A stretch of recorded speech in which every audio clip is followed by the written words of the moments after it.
आज देश का कोई भी राज्य हो, अपनी बहनों बेटियों की पीड़ा को, उनके गुस्से को मैं समझ रहा हूं। हर राज्य सरकार से कहूंगा कि महिलाओं के खिलाफ अपराध अक्षम्य पाप है। दोषी कोई भी हो, वो बचना नहीं चाहिए।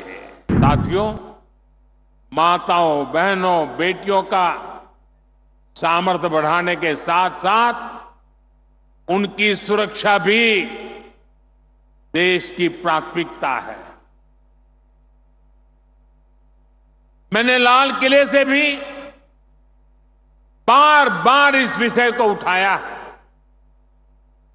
आज देश का कोई भी राज्य हो, अपनी बहनों बेटियों की पीड़ा को, उनके गुस्से को मैं समझ रहा हूं। मैं एक बार फिर देश के हर राजनीतिक दल से कहूंगा, हर राज्य सरकार से कहूंगा कि महिलाओं के खिलाफ अपराध अक्षम्य पाप है।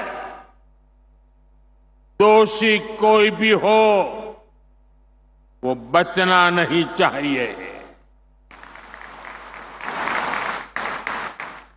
उसको किसी भी रूप में मदद करने वाले बचने नहीं चाहिए।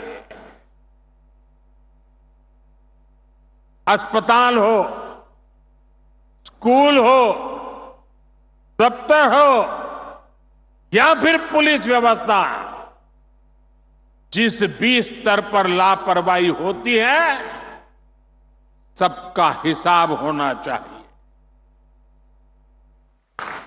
ऊपर से नीचे तक मैसेज एकदम साफ जाना चाहिए। ये पाप अक्षम्य है। अरे सरकारें आती रहेगी, जाती रहेगी, लेकिन जीवन की रक्षा और नारी गरिमा की रक्षा इस समाज के रूप में भी और सरकार के रूप में भी हम सबका बड़ा दायित्व है। साथियों, महिलाओं पर अत्याचार करने वालों को कड़ी से कड़ी सजा देने के लिए हमारी सरकार कानूनों को भी लगातार सख्त कर रही है। आज इतनी बड़ी संख्या में देश की बहनों बेटियां यहां है, तो इसलिए मैं विशेष तौर पर आपको बताना चाहता हूं। पहले शिकायत आती थी कि समय पर एफआईआर नहीं होती, सुनवाई नहीं होती, मुकदमों में देर बहुत लगती है। ऐसी अनेक अड़चनों को हमने भारतीय न्याय संहिता में दूर कर दिया है। इसमें एक पूरा चैप्टर महिलाओं और बच्चों के साथ होने वाले अत्याचार के संबंध में बनाया गया है।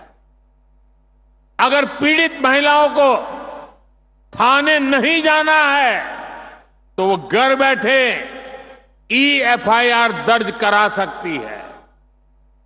हमने ये भी पक्का किया है कि ईएफआईआर से थाने के स्तर पर कोई टाल मटोल या फिर छेड़छाड़ नहीं कर पाएगा।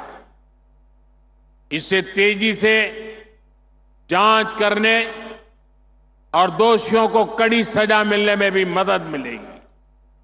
साथियों, नए कानूनों में नाबालिगों से हुए यौन अपराधों पर फांसी और उम्र कैद की सजा का प्रावधान किया गया है। बेटियों के साथ शादी के नाम पर भी धोखे के कई मामले आते रहे हैं। पहले इसके लिए कोई स्पष्ट कानून नहीं था। अब भारतीय न्याय संहिता में शादी के झूठे वादों और छल को भी साफ साफ परिभाषित किया गया है।